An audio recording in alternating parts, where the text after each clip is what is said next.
राधे राधे सभी को। Welcome to my channel. देखिए, आप सभी को पता ही है कि मैं डायलिसिस पे हूँ पिछले 4 साल से। और मैं इस चैनल पे मोटिवेशन की बातें करता हूँ, पॉजिटिविटी की बातें करता हूँ, स्पिरिचुअलिटी की बातें करता हूँ। लेकिन बहुत बार ऐसा भी होता है कि जब डायलिसिस पे होते हैं या जब हम को कोई किडनी का प्रॉब्लम होता है या कोई भी ऐसा मेजर प्रॉब्लम होता है, तो हर बार पॉजिटिव रहना, हर बार अच्छे मूड में रहना, अच्छे से अपना काम करना पॉसिबल नहीं है। कभी-कभी डायलिसिस में होते हुए भी बहुत ही ज़्यादा हेवी लगता है, बहुत ही ज़्यादा डीमोटिवेशन आ जाता है लाइफ में। मेंटली भी, फिज़िकली भी ऐसा लगता है कि सब गिव अप कर ले, छोड़ के चले जाए कहीं पे, कुछ करने का मन नहीं करता। ऐसी सारी चीज़ें भी होती है और मेरे साथ भी होती है। तो मैं इस चीज़ को कैसे डील करता हूँ, इसके बारे में हम बात करेंगे कि डायलिसिस में होते हुए भी how I keep my self positive. और ये सिर्फ डायलिसिस की ही बात नहीं है, ये लाइफ की बात है और सबको ये बात सुननी चाहिए, समझनी चाहिए। तो इस वीडियो को एंड तक देखना। देखिए, जब हमारा कोई बैड फेज आता है या कोई ऐसा चीज़ हमारे साथ होती है जो नेगेटिव है, तो सब लोग आके हमको बोलते हैं कि पॉजिटिव रहो, ये फेज गुजर जाएगा, ऐसा हो जाएगा, वैसा हो जाएगा, सब ठीक हो जाएगा। लेकिन honestly it's not that easy. इतना भी आसान नहीं है। और सच बोलूँ तो मैं फेक पॉजिटिविटी पे बिलीव करता ही नहीं हूँ। कोई भी चीज़ हमको फेक नहीं करनी चाहिए, चाहे वो पॉजिटिविटी हो, चाहे हमारे इमोशंस हो, उसको बहने देना चाहिए, उसको निकलना चाहिए नेचुरली। फेक बन के कोई फ़ायदा नहीं है। तो जब डायलिसिस चल रहा होता है या डायलिसिस के बाद जब मैं घर पे आता हूँ और जब वीकनेस होती है, बॉडी पेन होती है, तो बहुत बहुत बुरा लगता है। तो जब वो बुरा लगता है ना, तो लो फील होता है, फ्रस्ट्रेशन फील होता है। लेकिन मैं ये सारी फीलिंग्स को इग्नोर नहीं करता, मैं ये फीलिंग्स को एक्सेप्ट करता हूँ। मैं अपना फ्रस्ट्रेशन, अपना वीकनेस एक्सेप्ट करता हूँ। और एक्सेप्टेंस ही है जो हमें लाइफ में कोई भी चीज़ में आगे बढ़ने में हिम्मत दे सकता है। मेरे हिसाब से तो यही है, मेरे एक्सपीरियंस से तो यही है कि अगर आप कोई सिचुएशन में हो तो उस सिचुएशन को एक्सेप्ट करो, इग्नोर मत करो। हम कभी-कभी बहुत सारी चीज़ें इग्नोर करते हैं। हमको अगर लो फील होता है तो हम इग्नोर करते हैं, हमको फ्रस्ट्रेशन फील होता है तो हम इग्नोर करते हैं, हमको सैड फील होता है तो हम इग्नोर करते हैं। इग्नोर करना उस बात का हल नहीं है। उस चीज़ को एक्सेप्ट करो कि हाँ, मुझे ये चीज़ हो रही है and I need my own time and space to get back to normal. ये चीज़ होनी चाहिए। और अगर कोई सिचुएशन है तो वो सिचुएशन तो चेंज नहीं हो सकती। जैसे अभी मेरी डायलिसिस की सिचुएशन है, अभी अगर मैं चाहूँ कि मैं कल डायलिसिस ना जाऊँ, ऐसा तो नहीं हो सकता। डायलिसिस तो जाना ही पड़ेगा। अगर मैं डायलिसिस नहीं गया तो बहुत प्रॉब्लम्स हो जाएंगी। तो सिचुएशन चेंज नहीं हो सकती, लेकिन फोकस तो चेंज हो सकता है, माइंडसेट तो चेंज हो सकता है, मैं अपना डायरेक्शन तो चेंज कर सकता हूँ। तो मैं वो क्या करता हूँ कि जो मुझे अच्छा लगता है मैं वो करता हूँ। जैसे मुझे वीडियो बनाना अच्छा लगता है, मुझे गीता के ऊपर बात करना अच्छा लगता है, मुझे लोगों की हेल्प करना अच्छा लगता है। और अगर ये सब नहीं हुआ तो मैं अपनी कोई फ़ेवरेट फ़िल्म देख लेता हूँ या अपने दोस्त से बात कर लेता हूँ। ये सारी चीज़ें जब हम करते हैं ना, अपना फ़ोकस शिफ्ट करते हैं ना, तब हम नेगेटिव टू पॉज़िटिव में चले जाते हैं। तो ऐसे हम डील कर सकते हैं जहाँ पे हम अपने कोई भी नेगेटिव सिचुएशन में, कोई भी अ, अनवांटेड सिचुएशन से हम अपना फ़ोकस शिफ्ट करके उसको पॉज़िटिव बना सकते हैं। क्योंकि सिचुएशन चेंज नहीं होने वाली, सिचुएशन वही रहने वाली है और वो जल्दी से चेंज भी नहीं होगी। अगर आप कोई बैड फेज़ से गुज़र रहे हो, चाहे वो फाइनेंशियल कंडीशन हो, हेल्थ कंडीशन हो, जॉब में कोई प्रॉब्लम हो, बिज़नेस में कोई प्रॉब्लम हो, स्टडीज़ में हो, किसी भी चीज़ में अगर कोई भी प्रॉब्लम हो, वो तुरंत शिफ्ट नहीं होने वाली है। उसको अपना टाइम लगेगा। तो अपना फ़ोकस चेंज करो, अपना डायरेक्शन चेंज करो, डाइवर्जन करो, तब जाके उस सिचुएशन को डील करने के अलग-अलग तरीके आपको मिलेंगे। एंड ये सब में भी मोस्ट इम्पोर्टेंट थिंग, अगर कंट्रोल मेरे हाथ में नहीं होता है ना, तो मैं कंट्रोल ऊपर वाले के हाथ में ले लेता हूँ कि भाई अब जो भी है आप करो, आप सँभालो, मुझसे नहीं हो रहा है। ये चीज़ भी बोलना ज़रूरी है।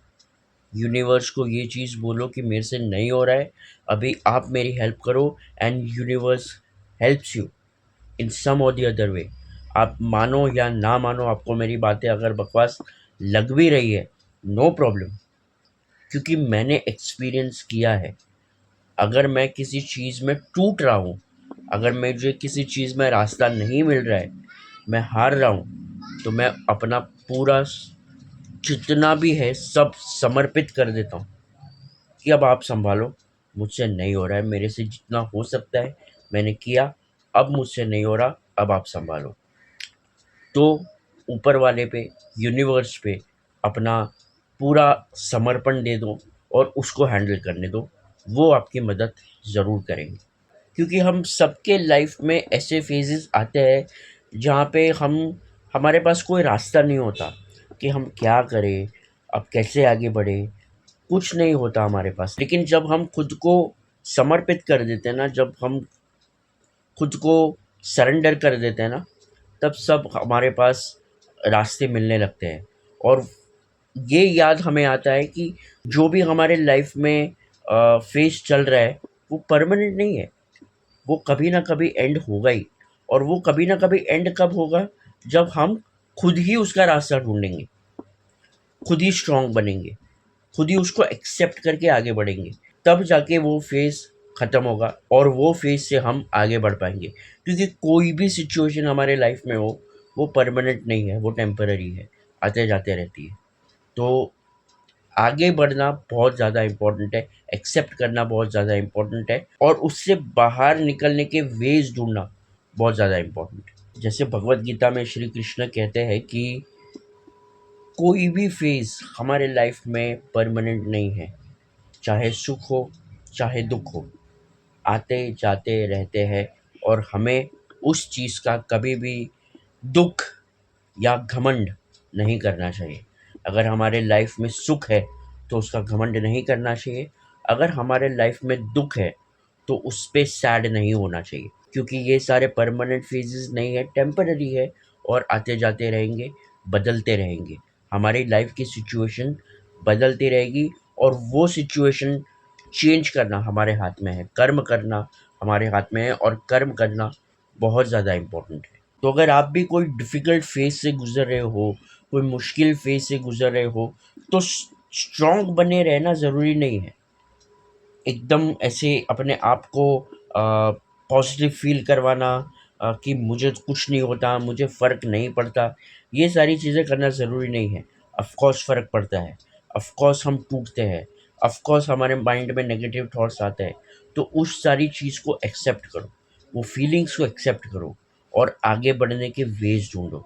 इट्स ओके अगर आप एक दिन अपना माइंड शांत करके, अपनी बॉडी शांत करके, शांति से अगर बैठे हो, कुछ काम नहीं कर रहे हो, कोई प्रोडक्टिव काम नहीं कर रहे हो, it's okay. It's okay to take a day off. एक दिन अगर आप कुछ नहीं करोगे, तो दुनिया रुकने वाली नहीं है। लेकिन अगर आप कंटिन्यूअसली अपने आप को फ़ोर्स करते जाओगे, तो आप ज़रूर रुक जाओगे। तो ये चीज़ हमें नहीं होने देनी है। इसीलिए अपने आप को शांत रखो, अपने माइंड को शांत रखो, और कोई भी डिफ़िकल्ट सिचुएशन से, फेस से बाहर निकलने का रास्ता ढूँढो।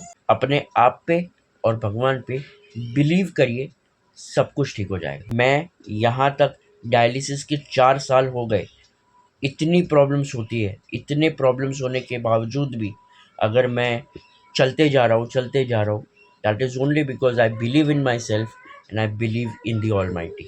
तो आप भी अपने आप को ज़्यादा फ़ोर्स मत करिए।